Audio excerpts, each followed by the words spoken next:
Amen. Gloire à notre Dieu. Bonjour à tous, bonjour à toutes. Très heureux d'être parmi vous ce matin. Vous avez le bonjour de l'Assemblée de Chavanoz. J'ai d'ailleurs quelques salutations précises de la part des Mouriers, de la part des Batista. Donc j'avais l'impression que je revenais à Chavanoz en fait ce matin. A priori, il y a des liens familiaux, fraternels aussi, spirituels, je le crois, de tout mon cœur. Et j'aime à chaque fois qu'on visite des églises, j'aime bien parce qu'on se rend compte qu'on est frères et sœurs vraiment en Christ. On ne se connaît pas, mais on se connaît en esprit.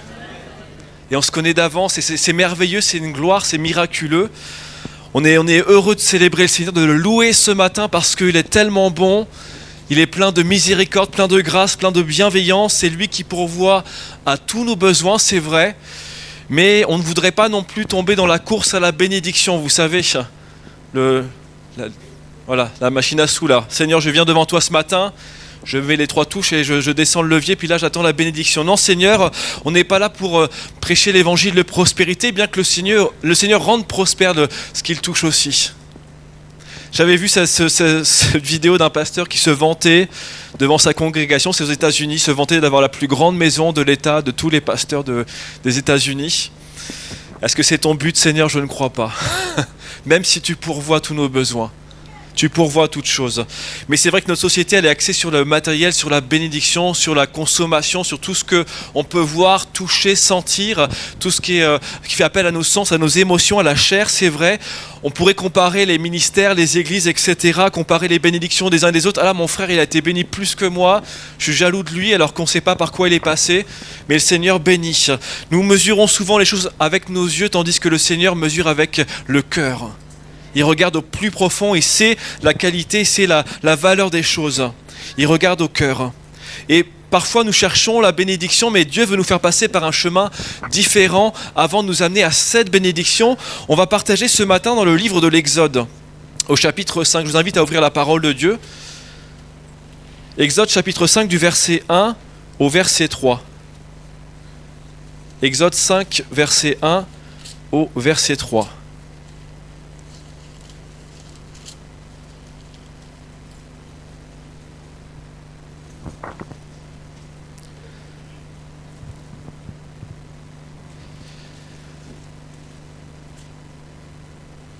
Là, je vous fais travailler un petit peu ce matin, le temps d'ouvrir les pages de la parole de Dieu.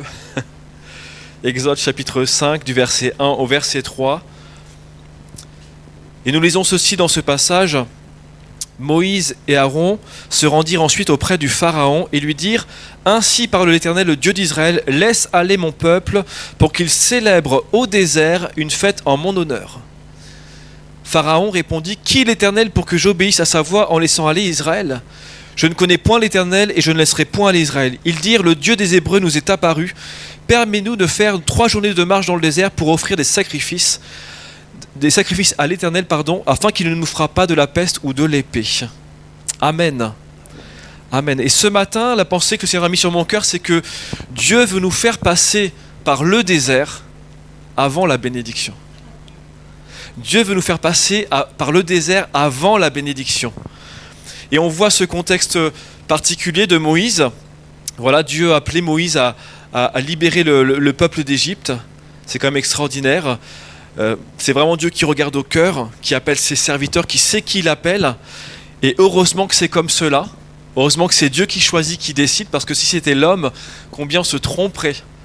Même Samuel, qui était un homme de Dieu, un prophète devant l'Éternel, s'est trompé. Il a vu le premier fils d'Isaïe, celui qui était grand, qui était beau. Il a dit, c'est sûrement lui le prochain roi d'Israël. Et Dieu lui a dit, non, ce n'est pas lui. Continue. Nous devons veiller sur notre chair, veiller sur nos émotions, nos sentiments qui ne prennent pas le pas sur le spirituel.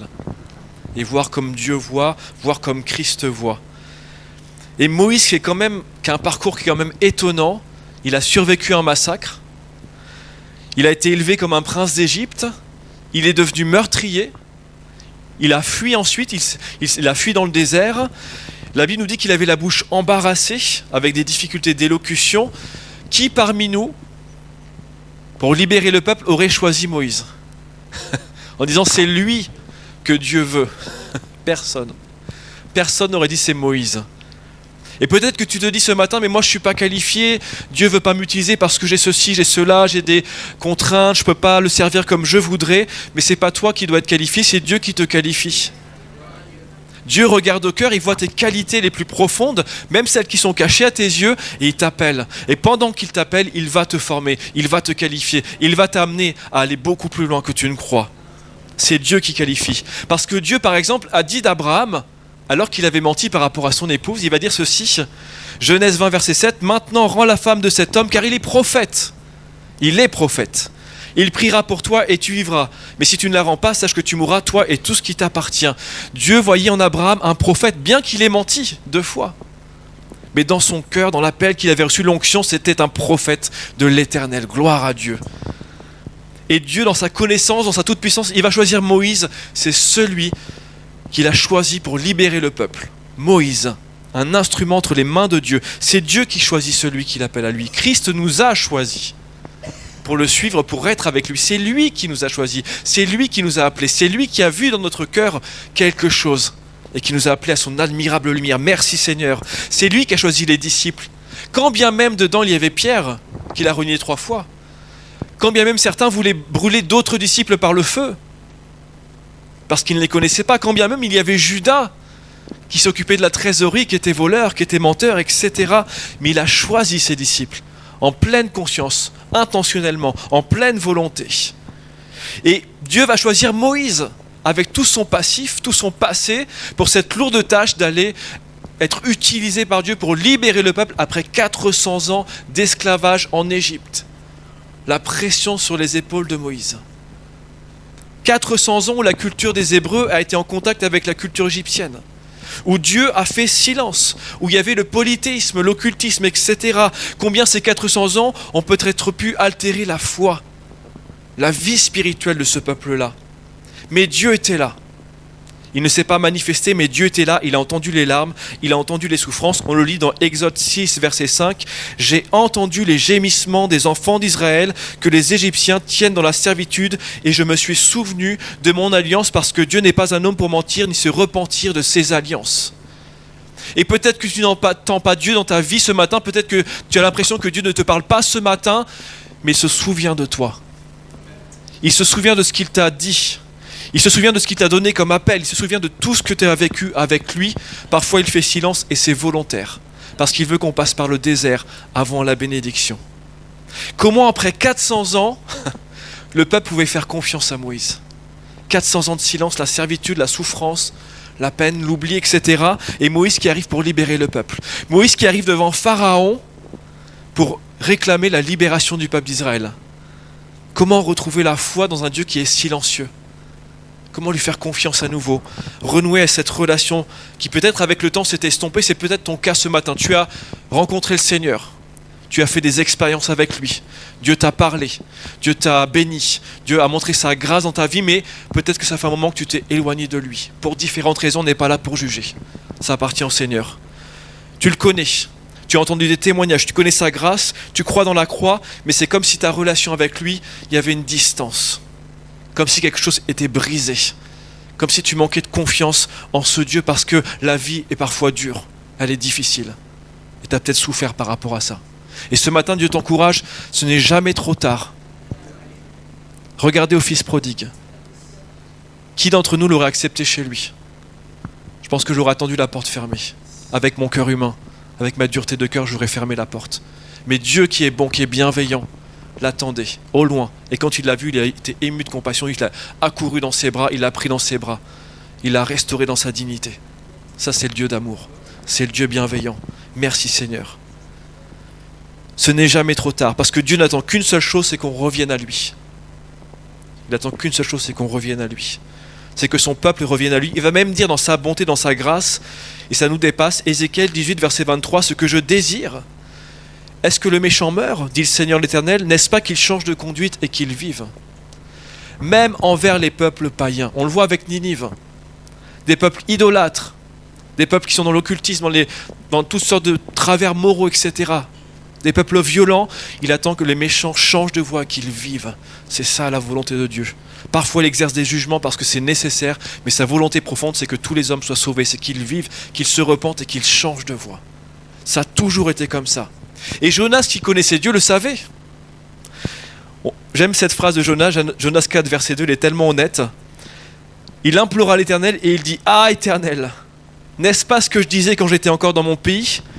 C'est ce que je voulais prévenir en fuyant Tarsis, car je savais que tu es un Dieu compatissant et miséricordieux, lent à la colère et riche en bonté, et qui te repent du mal. » Jonas connaissait Dieu, il savait que s'il allait prêcher, que le peuple se repente, et s'il se repentait, alors Dieu allait être plein de grâce et de bonté pour ce peuple. Il a retardé son jugement, gloire à Dieu. Et Dieu va manifester sa gloire de manière éclatante. Et Dieu va accompagner Moïse dans cette tâche de libérer le peuple. Il va y avoir les miracles, les 10 plaies d'Égypte qui vont contrecarrer les dieux égyptiens. À chaque plaie, ça correspondait à un pouvoir d'un dieu égyptien qui était en place à l'époque, pour montrer à quel point Dieu était le Tout-Puissant. Celui qui avait toute autorité, tout pouvoir. Il a montré des miracles extraordinaires, il a montré que c'était lui qui régnait, et que Dieu voulait absolument demeurer avec son peuple. Il voulait une relation avec son peuple. Il a toujours voulu parler à ses enfants.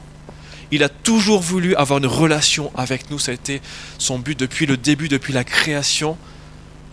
La Bible nous dit que Adam parlait avec Dieu et que Dieu parlait avec Adam tous les jours. Il y avait une relation. Et à cause du péché, la relation elle a été brisée, mais Dieu avait déjà prévu la solution en Jésus-Christ. Gloire à son saint nom. Il veut demeurer avec nous, il veut communiquer, il veut communier.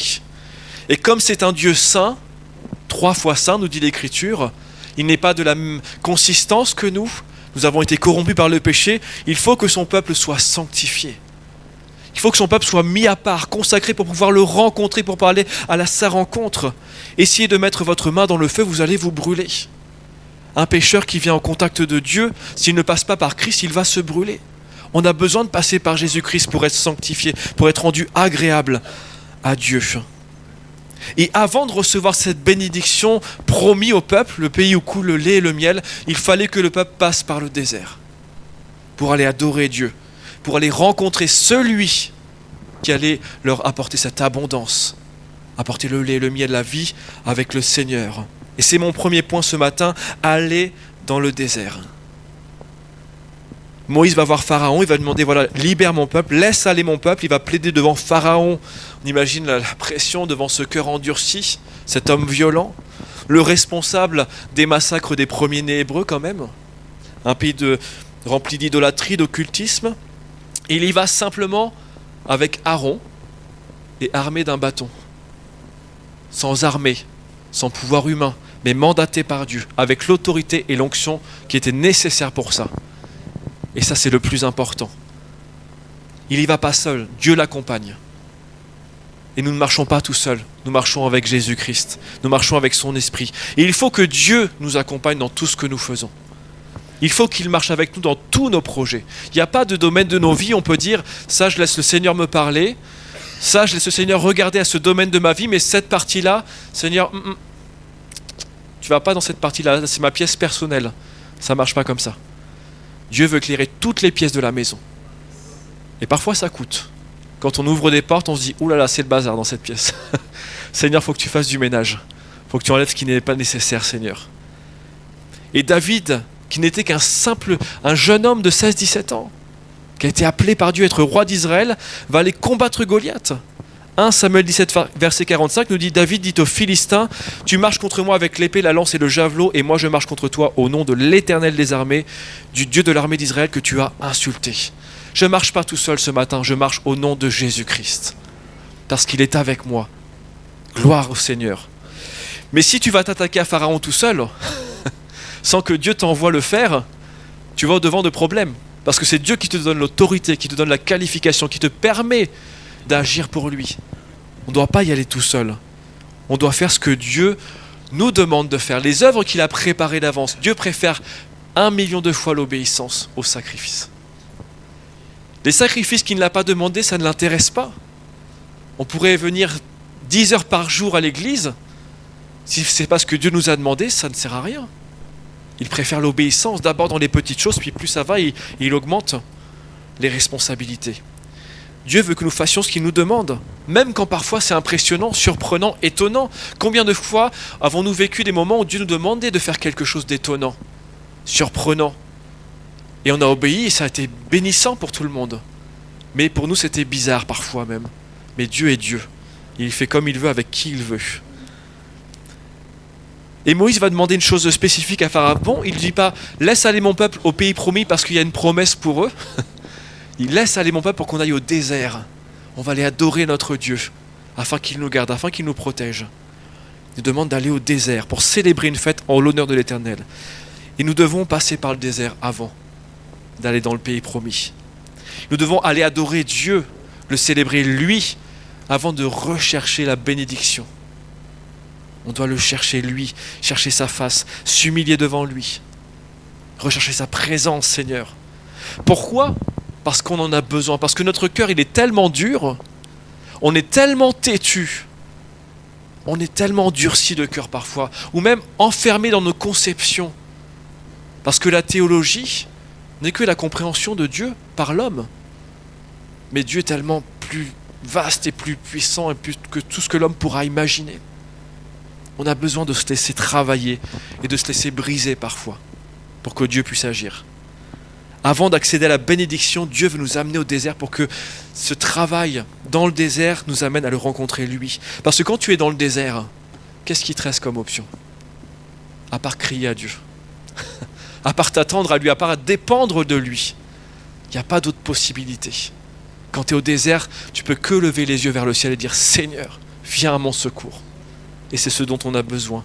On a besoin de lui parler, de crier à lui, de communier avec lui. Et Dieu va même dire, Osée 2, verset 14, « C'est pourquoi voici je veux l'attirer et la conduire au désert, et je parlerai à son cœur. » Je parlerai à son cœur. Et c'est ce que Dieu veut faire, parler à notre cœur. Mais parfois on est tellement occupé à diverses choses qu'on n'a même pas le temps. On n'est pas disponible, on est distrait, on est occupé par tellement de pensées que Dieu n'arrive même pas à s'infiltrer dans nos pensées. Et il veut nous amener au désert. Et quand on est dans le calme, dans le silence, qu'on est parfois contraint de plier les genoux, de lever les yeux, alors là il nous parle. Et il nous dit ce qu'il a à nous dire. Et ce désert, c'est vraiment le passage du brisement. Parce que Moïse, avant d'être appelé quand même, on sait que jusqu'à ses 40 ans, il a été élevé en tant que prince d'Égypte. Il avait le pouvoir, le privilège, le statut social, la renommée, l'argent, tout ce qui plaît à notre cœur en quelque sorte. Tout ce qui est séduisant pour la chair.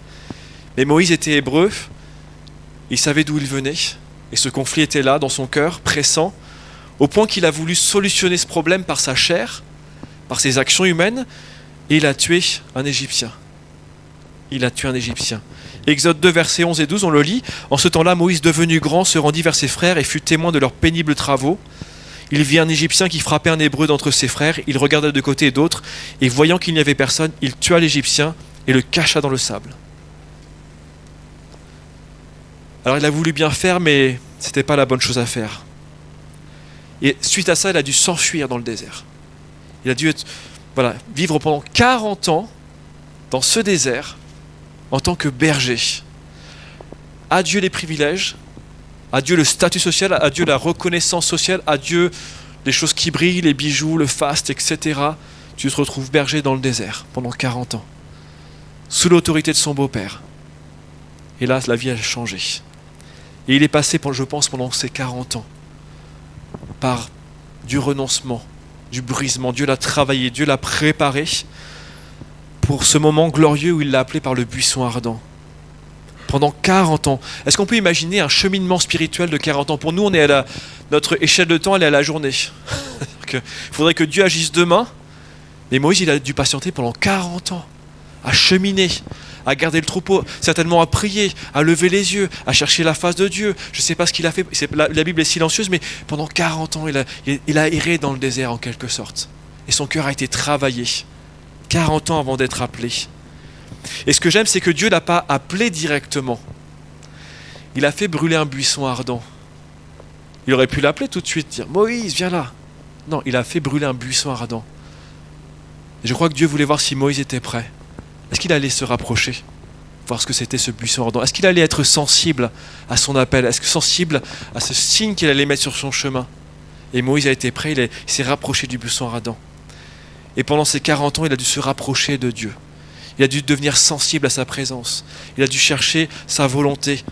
Mais ça a dû nécessiter 40 ans dans le désert. 40 ans avant d'être appelé.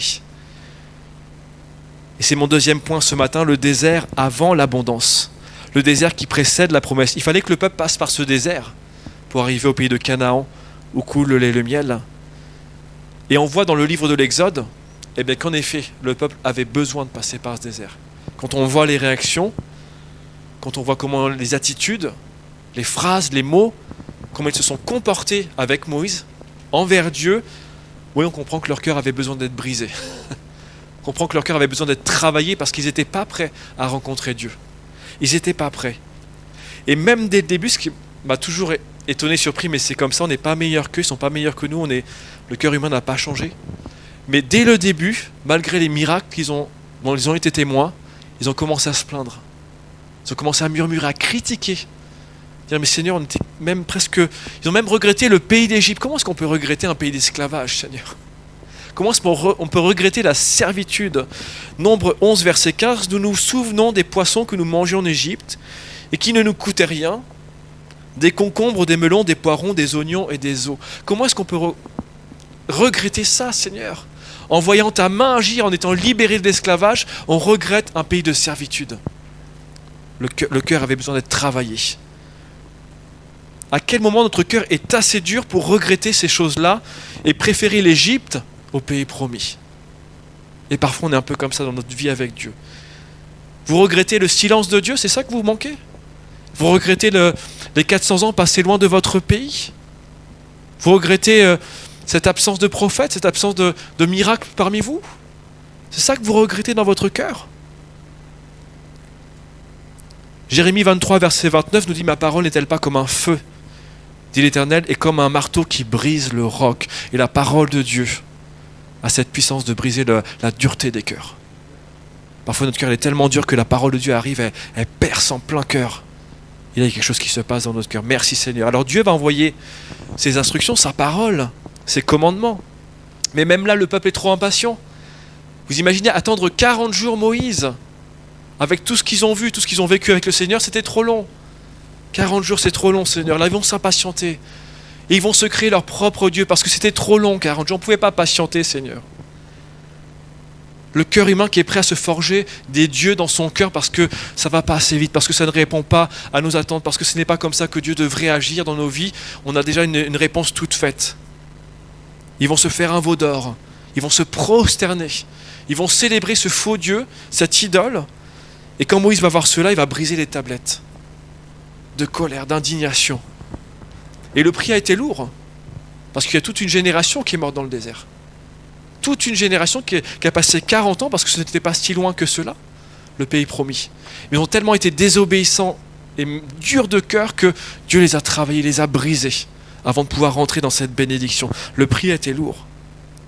Bien sûr, ce n'est pas la volonté de Dieu. Dieu veut bénir, Dieu veut restaurer, Dieu veut guérir, Dieu veut accompagner, il veut faire du bien, il veut faire bénir son peuple. Ça a toujours été sa volonté. Mais nos cœurs ont tellement été parfois corrompus par le péché, par ce monde, par cet état d'esprit. C'est ce que Dieu a besoin de briser dans nos cœurs. Il a besoin de briser ça dans nos cœurs pour enfin agir comme il le veut. 2 Chroniques 15, verset 15, « Tout Juda se réjouit de ce serment, car ils avaient juré de tout leur cœur, ils avaient cherché l'Éternel de plein gré, et ils l'avaient trouvé, et l'Éternel leur donna du repos de tous côtés, parce qu'ils avaient cherché l'Éternel. » Gloire à Dieu. Gloire à Dieu. Bien sûr, la question, c'est qui a envie d'aller dans le désert ? Qui a envie d'y aller ? Personne. Personne. On regarde tout de suite la bénédiction, mais on ne voit pas le chemin qu'il faut pour y arriver. C'est vrai, Dieu a dit, j'ai des projets pour vous de paix, de bonheur, d'avenir et d'espérance. Mais quand on regarde ce qu'il y a avant, Dieu dit, il va y avoir 70 ans de captivité. Parce qu'il fallait que le jugement de Dieu... Dieu est un Dieu saint et juste aussi. Il est à la fois tellement grâce et à la fois tellement justice. Seigneur. Mais dans ce lieu d'abandon, dans ce lieu de solitude, dans ce lieu où on manque de ressources, où on est soumis aux éléments extérieurs. Peut-être que c'est ta vie en ce moment, tu es comme ça, tu es désemparé, tu es perdu, tu ne sais pas dans quelle direction aller, tu n'as plus de ressources, tu n'as plus de force, tu es démuni, dépendant. Et ça, la chair, elle déteste ça. Nous, on aime avoir le contrôle. On aime prévoir des plans A, B, C, D, E, F, G, H, jusque toutes les lettres de l'alphabet. On aime diriger, on aime contrôler, ça c'est la chair. On veut tout faire pour éviter et pourtant souvent, c'est ce qu'il nous faut. On doit passer dans ce lieu de solitude. Dans ce lieu, il n'y a pas d'autre chose vers qui se tourner, vers quoi se tourner. Et là, on va commencer à chercher véritablement Dieu. Dieu veut un état de dépendance profond avec son peuple, avec ses enfants. Un état de soumission totale. Un état de mise à part, c'est la sanctification. Un état où tu as tellement faim et soif de Dieu que tu vas relever les yeux et tu dis « Seigneur, viens à mon secours, Seigneur, manifeste ta présence, Seigneur, j'ai besoin de toi. » À quel point on est prêt à pleurer pour chercher notre Dieu. Chercher Dieu du matin jusqu'au soir. Parce que si on est entouré d'une multitude de choses autour de nous, on est trop absorbé. Il y a trop de distractions, il y a trop de sollicitations. Et parfois on n'a même plus le temps de prier. On n'a même plus le temps de passer 5 minutes avec Dieu parce que la journée s'est enchaînée et les contraintes d'aujourd'hui sont terribles. On est tous soumis aux mêmes contraintes, la famille, le travail, etc. Faire nos obligations, nos responsabilités. Mais Dieu veut attiser notre soif dans le désert. Psaume 63, verset 2 nous dit « Ô Dieu, tu es mon Dieu, je te cherche. Mon âme a soif de toi. Mon corps soupire après toi dans une terre aride, desséchée, sans eau. » Et Dieu nous amène au désert pour qu'on ait soif de lui. Et Dieu parfois fait silence parce qu'il veut que tu élèves ta voix. Dieu parfois ne se manifeste pas parce qu'il veut que tu le cherches encore davantage. Que tu fasses de lui ta priorité, numéro 1. Il nous pousse parfois dans nos retranchements pour qu'on accepte. Qui n'a jamais fait cette expérience? Il rencontre une difficulté. Il cherche à le résoudre par lui-même. Il bataille, il lutte, il cherche à droite, à gauche, il cherche ce qu'il connaît, il cherche ce qu'il ne connaît pas. Et au moment où on dit « J'en ai marre, Seigneur, je ne peux plus, j'arrête, je te laisse les clés, c'est toi qui vas faire », à partir du moment où on décide ça, on se soumet à Dieu, d'un seul coup, comme par magie, entre guillemets, Dieu agit. Pourquoi? Parce qu'on s'est soumis, parce qu'on s'est abandonné à lui, on s'est reposé en lui et qu'il a pu agir. Un lieu de brisement, un lieu de difficulté, c'est vrai. C'est un lieu où tu t'abandonnes à lui, parce qu'il n'y a que lui qui peut faire quelque chose. Dans quelle situation, qui s'est déjà énervé, à lever les bras, à crier, et à qui ça a déjà changé quelque chose? J'ai rencontré personne, moi encore. Le fait de hurler au ciel, ça n'a pas changé la situation d'un iota. Par contre, quand tu t'es mis à genoux pour prier, il y a des choses qui ont commencé à bouger dans ta vie.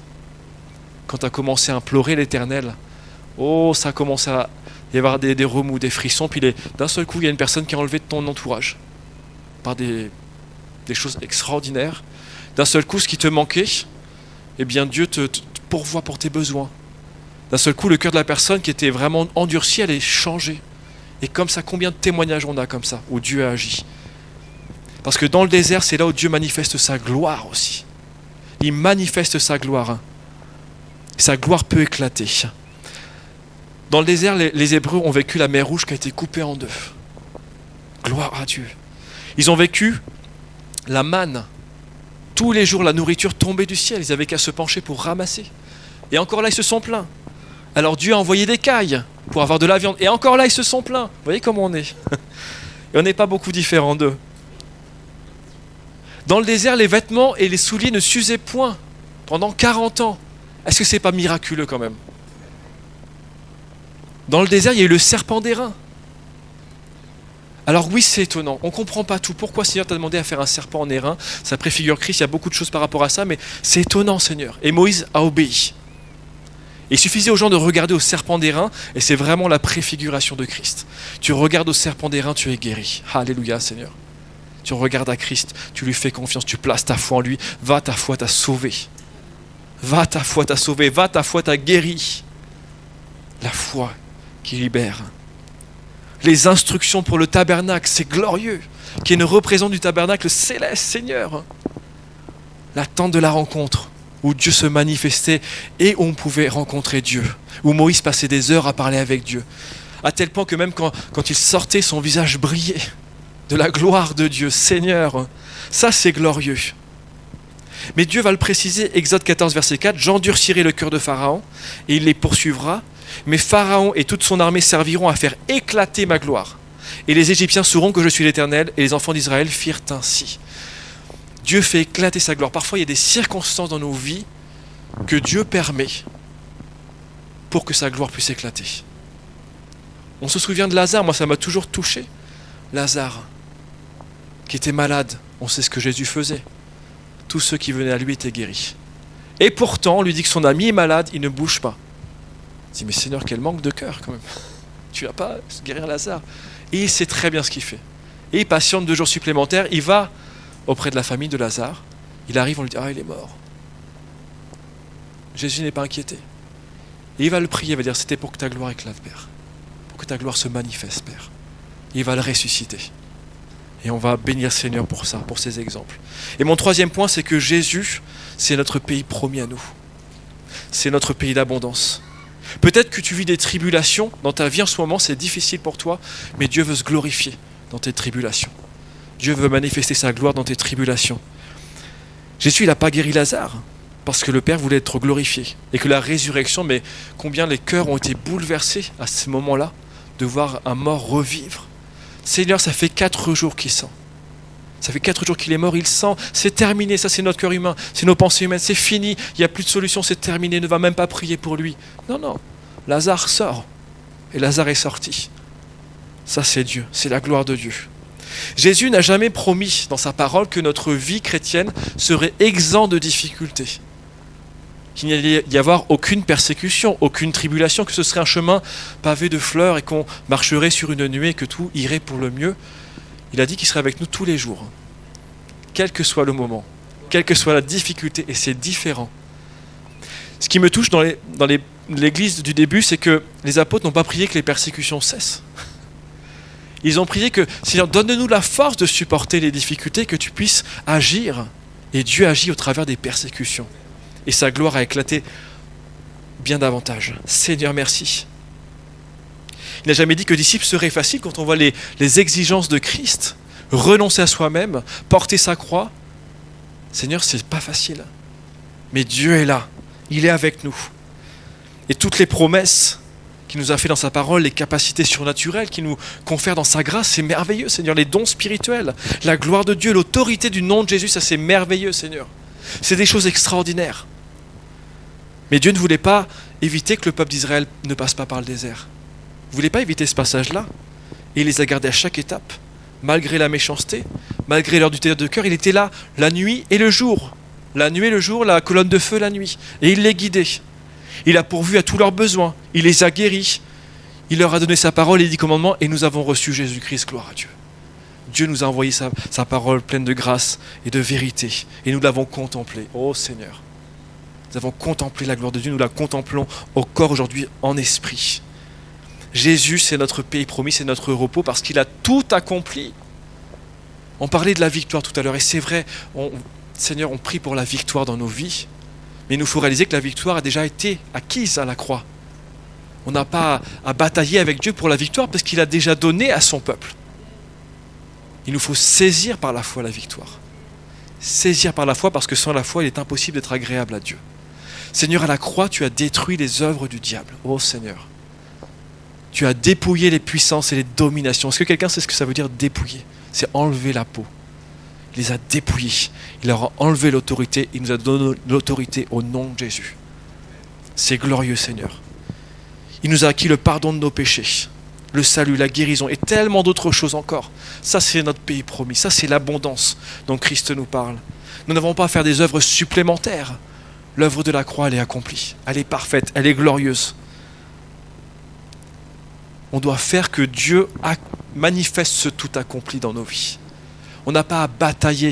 Nous sommes plus que vainqueurs en Christ. Pourquoi? Parce que Christ est vainqueur et que nous bénéficions de sa victoire. Nous ne devons même pas combattre. Dieu a combattu pour toi. C'est pas toi qui vas au combat. On l'a vu dans la parole de Dieu de nombreuses fois. Dieu a envoyé son armée pour terrasser les armées ennemies. Le peuple n'a même pas combattu parfois. Ils ont ramassé les trésors et les cadavres étaient empilés. Dieu ne veut pas que tu combattes. Il veut que tu te reposes sur lui pour que lui combatte à ta place. Jésus, c'est la source d'eau vive et nous devons être assoiffés de lui. Nous devons être assoiffés. Jean 10, verset 10, le voleur ne vient que pour dérober, égorger et détruire. Moi, je suis venu afin que les brebis aient la vie et qu'elles soient dans l'abondance. Alléluia, Seigneur. Permets-moi d'accéder à cette abondance, Seigneur. La disette spirituelle n'est pas la volonté de Dieu. Dieu veut nous amener au désert, c'est vrai, mais pour qu'on ait soif et faim de lui. Qu'on le réclame à corps et à cri. Seigneur, j'ai besoin de toi. Seigneur, je veux te voir te manifester dans ma vie. Je veux voir ta main à l'œuvre, Seigneur. Je veux voir que ta gloire éclate dans ma vie, Seigneur. Parce que cette situation, je n'en veux plus, Seigneur. Je renonce à ces choses-là. Je renonce à ces choses-là, Seigneur. Nous avons reçu la puissance du Saint-Esprit survenant sur nous. Il n'y a pas besoin de plus de puissance supplémentaire. On n'a pas reçu une portion du Saint-Esprit. On a reçu le Saint-Esprit, la personne du Saint-Esprit. La grâce n'est pas un petit ruisseau, c'est un fleuve qui coule avec abondance, un fleuve qui est majestueux, qui est disponible.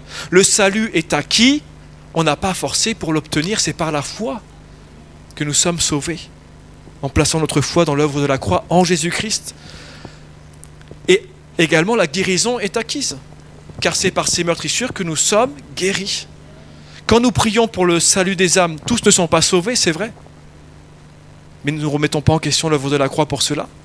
Quand nous prions pour les malades, tous ne sont pas guéris. Mais ça n'enlève pas l'œuvre de la croix pour autant. Par ces meurtrissures, nous sommes guéris. Et par la foi, nous saisissons cette victoire. L'Esprit qui ressuscite à Christ vit en nous. Alléluia, Seigneur. Quelle puissance faut-il, Seigneur, pour ramener quelqu'un d'entre les morts? Quelle puissance spirituelle il faut déployer pour que quelqu'un revienne à la vie 3 jours après. Et cette même puissance, elle réside en nous. On n'a pas besoin de plus. On a la parole de Dieu, on a le Saint-Esprit, on a les promesses de Dieu, on a tellement de choses, les dons spirituels, on a l'Église, on est surbénis. Nous sommes bénis de toutes sortes de bénédictions spirituelles dans les lieux célestes en Jésus-Christ. Alléluia, Seigneur. Et nous, parfois, nous voudrions combattre à la place de Dieu, creuser à sa place. Voilà, on voudrait diriger son fleuve, creuser des digues, des barrages. On va faire une tranchée pour que le fleuve passe comme ça, mais ce n'est pas notre travail. Qui a déjà essayé de nager à contre-courant? C'est impossible. Même des nageurs qui sont aguerris, ils se fatiguent au bout de 10 minutes. Par contre, quand on se laisse porter par le courant, oh, c'est tellement plus facile, Seigneur. Alléluia. Quand je n'ai pas lutté contre la volonté de Dieu, on se laisse porter. Ça ne veut pas dire qu'on ne fait rien, mais on s'appuie sur Dieu. On se laisse porter par Dieu. On s'appuie sur ses promesses, sur sa parole. Et alors, il agit dans nos vies. Si on lui laisse la place, si on s'abandonne à lui, alors il peut agir en toute liberté. Et Dieu est très étonnant quand on le laisse faire. Ce fleuve coule, c'est pas nous de faire couler ce fleuve.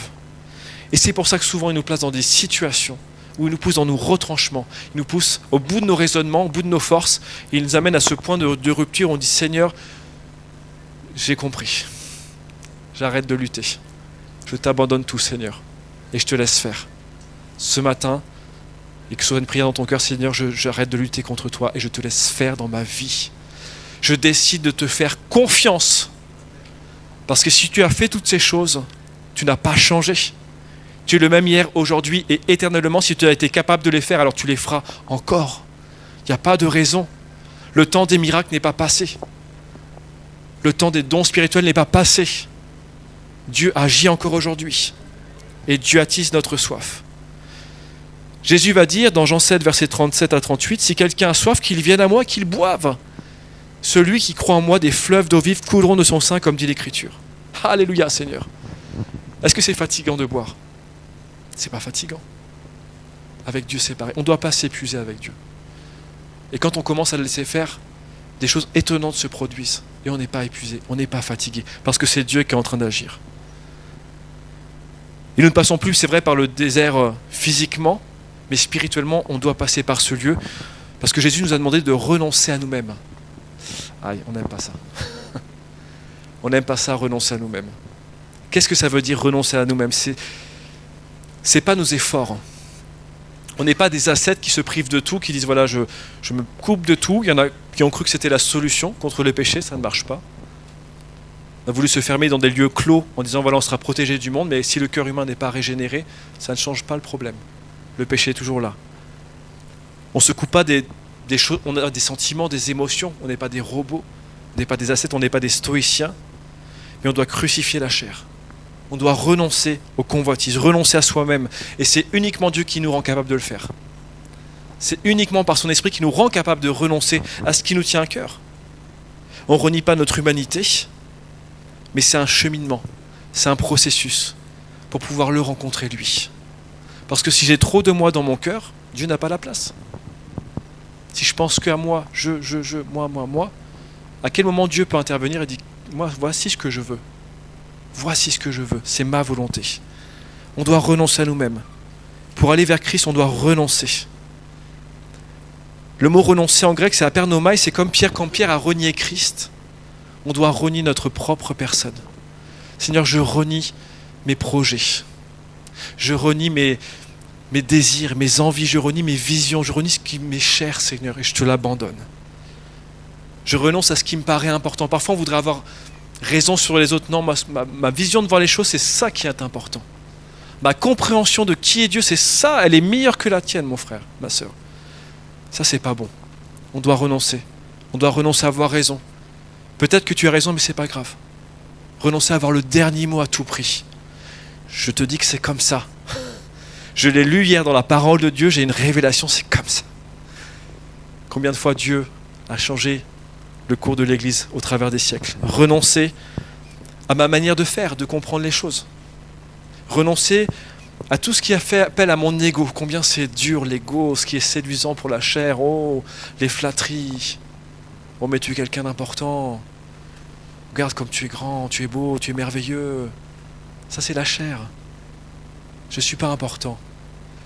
Je lisais hier que nous ne sommes que des serviteurs inutiles parce que nous ne faisons que ce que Dieu nous demande de faire.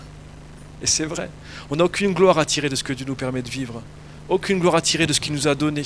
Toute la gloire est à Jésus. Nous ne sommes pas importants. Nous sommes des instruments entre les mains de Dieu. Renoncer. Et ça passe par le brisement. Ça passe par cette étape où Dieu travaille notre cœur, comme l'argile du potier. Si le vase est de travers, le potier va casser le vase, il va le refaire pour que ce soit un vase d'honneur, un vase qui est beau, un vase qui se laisse travailler. Et le peuple a dû passer par le désert, il a dû chercher Dieu, il a dû certainement renoncer à des choses pour arriver enfin au pays promis. Parce que c'était ça la volonté de Dieu. La volonté finale de Dieu, c'est d'arriver à le chercher lui, à le trouver lui. Et parfois ça passe par le désert. Seigneur, on doit être renouvelé, transformé, de gloire en gloire, comme par le Seigneur l'Esprit. Et je termine ce partage ce matin. Le peuple devait aller adorer en premier l'Éternel. Adorons. On l'a chanté ce matin. Adorons. Adorons, ça veut dire se prosterner. On se prosterne devant le roi des rois. Je me garde de me considérer meilleur que ces gens de cette époque-là. Je ne suis pas meilleur qu'eux. Alors oui, merci Seigneur. On a reçu le Saint-Esprit, gloire à Dieu pour ça. Il n'avait pas encore reçu le Saint-Esprit. Il n'avait pas encore toute la parole de Dieu. Il n'avait pas encore tout ce que nous on a maintenant. Mais malgré tout, mon cœur n'est pas beaucoup meilleur que ces gens-là. La volonté de Dieu, c'est d'avoir cette relation avec nous. Dieu n'est pas une religion. Dieu, c'est la relation avec lui. C'est une communion, une intimité. Et ça, c'est vrai.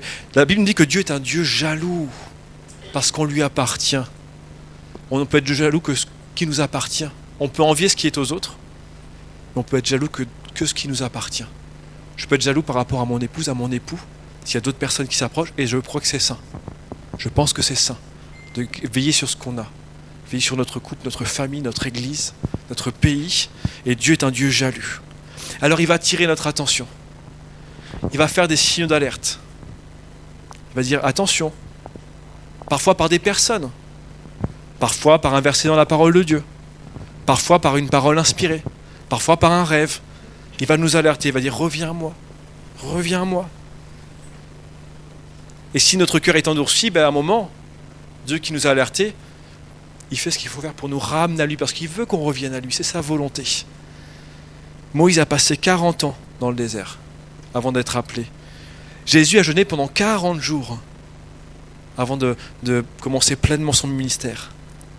Le nombre 40 est cité plus de 90 fois dans la Bible. C'est un temps de proximité, un temps d'épreuve. C'est dans l'épreuve que Dieu est en train de te former, que Dieu se rapproche de toi, parce qu'il est proche de ceux qui souffrent. Dans l'épreuve, Dieu est avec toi, et il veut que tu enlèves tout ce qui est superflu, tout ce qui n'est pas nécessaire pour crier à lui, te rapprocher de lui. Jésus ne nous abandonne jamais, il est là tous les jours. Il ne nous a pas promis une anesthésie, un cocon douillet, on est chrétien, oh c'est bien, tout est beau, tout est rose, c'est merveilleux Seigneur. Non, quand on voit comment les disciples ont terminé pour la plupart, il les avait prévenus, il y aura des tribulations, il y aura des persécutions, vous allez souffrir pour moi. Vous allez souffrir à cause... On va vous moquer.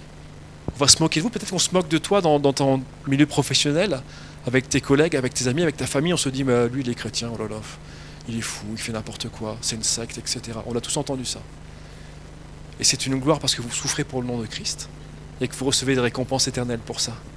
Et c'est merveilleux, Seigneur. On a cette espérance en Jésus-Christ. Et Dieu rémunère ceux qui le cherchent. Il rémunère ceux qui le cherchent. Pas ceux qui cherchent sa main. Ceux qui le cherchent lui, pour qui il est.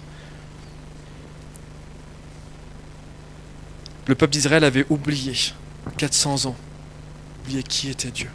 Ils avaient besoin de revenir à l'Éternel. Il nous faut chercher Dieu de tout notre cœur, de toute notre force, notre pensée, notre âme. Et parfois, Dieu nous amène au désert. Mais même dans ce désert-là, Dieu est tellement bon qu'il pourvoit à toutes choses. Dieu ne permet pas qu'on soit tenté au-delà de nos forces. Donc si tu endures des choses, c'est que tu as la capacité de les endurer. Dieu n'est pas un père maltraitant. Dieu ne fait pas du mal à ses enfants pour leur apprendre quelque chose. Si quelqu'un fait ça avec ses enfants, on appelle les services sociaux, on retire la garde. Et Dieu est un père bienveillant. Dieu est un père aimant.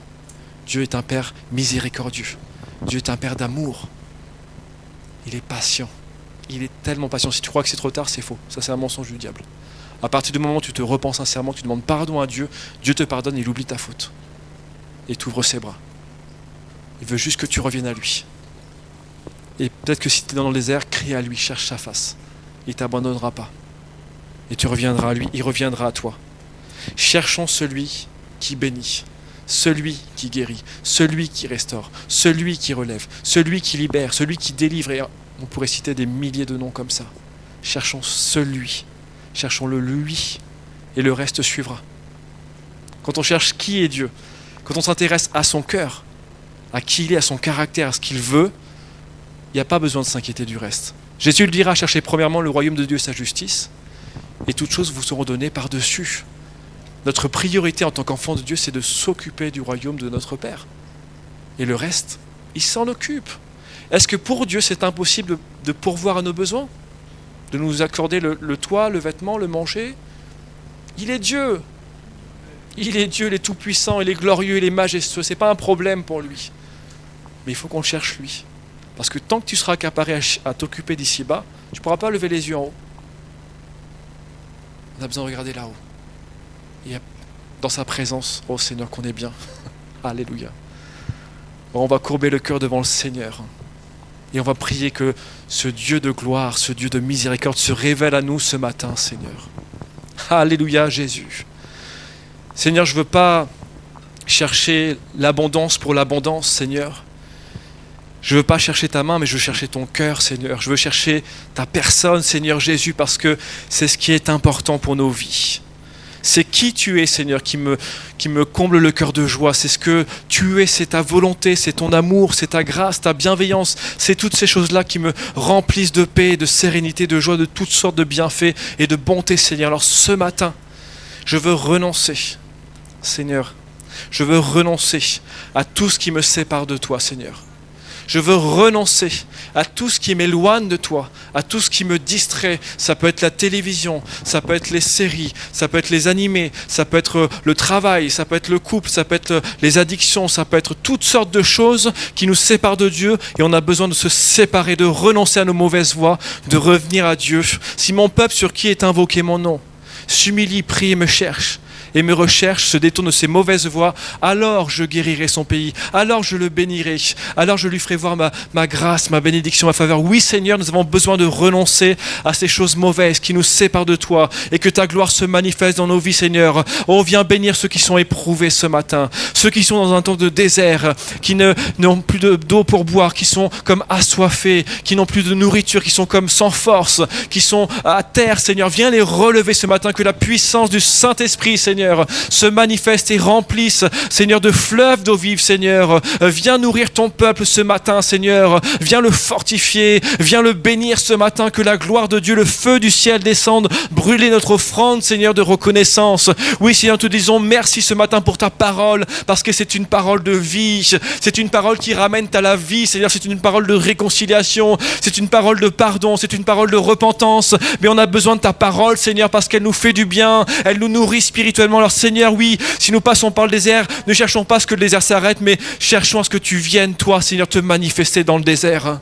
Oh Seigneur, que ton buisson ardent s'allume, Seigneur, et que tu nous appelles à ton œuvre merveilleuse, Seigneur. Oui, ce matin, je mets à tes pieds tout ce qui me sépare de toi, Seigneur. Je te demande pardon, Seigneur, pour mes péchés, pardon pour ce qui t'empêche d'agir dans ma vie, pardon pour mon incrédulité, pardon pour mon manque de foi, pardon parce que toutes les fois où je t'ai oublié, où je t'ai dénigré, où je t'ai mis de côté, Seigneur, eh bien tu étais attristé. Alors Seigneur, pardon ce matin, et je te prie de m'accueillir dans ta maison pleinement, d'ouvrir tes bras d'amour et de nous accueillir tous ce matin, Seigneur, et de tuer le veau gras pour célébrer ensemble la communion retrouvée. Seigneur, ce matin, c'est un nouveau départ. Ce matin, c'est un jour de victoire, c'est un jour de renouveau, c'est une nouvelle saison dans ta vie. Ce matin, abandonne tout à Dieu, et il va te bénir. Il va te bénir. Renonce à ces choses auxquelles tu tiens, qui te séparent de lui. Et tu sais, quand je dis ces mots, ça parle à certaines personnes ce matin. Tu as des images qui viennent en tête, tu sais exactement ce dont je parle. Moi, je ne connais pas, le Seigneur connaît. Mais renonce à ces choses-là. Abandonne-toi à lui, et il va te bénir. Il va remplir ton cœur de paix, de joie. Quand on le cherche, lui, il rémunère, il récompense ceux qui le cherchent. Oh Seigneur, quand tu viens dans le lieu secret, tu ne demandes pas à Dieu de venir dans le lieu secret. Ton Père est déjà là. Alléluia. Ton Père est déjà là dans le lieu secret. Il sait déjà ce que tu vas lui demander, mais il veut que tu lui demandes. Alors demande à ton Père Céleste ce matin ce dont tu as réellement besoin. Pas ce que tu veux, mais ce dont tu as besoin. Abandonne tout. On abandonne tout au Seigneur ce matin. Seigneur, nous t'abandonnons nos vies, nos existences. Je t'abandonne mon couple, ma famille, toutes choses, Seigneur. Tu prends le contrôle sur tous les domaines de ma vie. Et je te laisse agir, Seigneur. Abreuve-nous, Seigneur. Nourris-nous dans ce désert. Pourvois aux vêtements, Seigneur. Guide-nous. Et nous voulons te faire confiance ce matin, Seigneur. Oh, gloire à Jésus. Gloire au Seigneur. Peut-être il y a des gens ce matin, on va garder le visage courbé s'il y en a qui ont besoin vraiment, qui sont dans une période de désert, dans une période de difficulté, qui puissent lever la main à leur place. Et on va prier pour ça. Oui mon frère, oui. Amen. Amen. Si tu es dans un temps où tu ne sais même plus vers où aller, tu ne sais même plus comment faire, amen, oui. C'est dans ta vue, amen, oui. Amen. Gloire à Dieu. On va prier pour ça ce matin. On va prier pour une restauration. Tu es le Dieu qui libère. Tu es le Dieu qui restaure. Tu es le Dieu qui libère ton peuple d'Égypte, Seigneur. Alors ce matin, on va prier, amen, oui. Amen. Seigneur, on vous a vu. Amen. Gloire à Dieu. Amen, amen. On va prier en ce sens. Et on va tous prier ensemble. Je vous invite à vous lever, on va tous prier ensemble. Pour les mains qui se sont levées, pour les pas de foi, Seigneur, on va prier. Et on va implorer le Dieu d'Israël, le Dieu de l'Éternel des armées, celui qui est tout-puissant. Oh Seigneur, tu as vu ces mains se lever ce matin, Seigneur. Tu as vu ces cris du cœur, tu as vu parfois ce désespoir, tu as entendu les larmes et les soupirs de tes enfants, Seigneur, et tu veux bénir ce matin. Et je prie ce matin que ce ne sont pas des paroles d'hommes qui sortent de ma bouche, mais des paroles qui viennent du Saint-Esprit, des paroles de vie, des paroles de résurrection, des paroles de restauration ce matin. Seigneur, viens restaurer ceux qui ont besoin ce matin. Oh Seigneur, on libère la bénédiction ce matin. Seigneur, on relâche, Seigneur, ce souffle de vie, ce souffle de guérison sur ceux qui en ont besoin ce matin. Seigneur, oui, tu as vu les mains se lever, tu as vu ce cri du cœur, tu as vu ce pas de foi. Et Seigneur, ce matin, nous bénissons tes enfants. En ton nom, Seigneur, nous les bénissons, Seigneur. Et nous commandons, Seigneur, à tout ce qui n'est pas de toi de sortir, de quitter nos vies, de quitter nos églises, Seigneur. Tout ce que les œuvres du diable font, toutes les puissances des ténèbres, Seigneur, nous les brisons. Au nom de Jésus, nous recommandons de sortir, de quitter nos quotidiens, de quitter nos vies ce matin. Au nom de Jésus, nous prenons autorité. Vous n'avez aucun droit sur le peuple de Dieu. Vous n'avez aucun droit sur les enfants de Dieu. Et nous prions que le feu du ciel descende purifier son Église, qu'il vienne nous sanctifier, qu'il vienne nous consacrer pour aller plus loin encore avec lui, parce que les temps qui s'approchent vont devenir mauvais.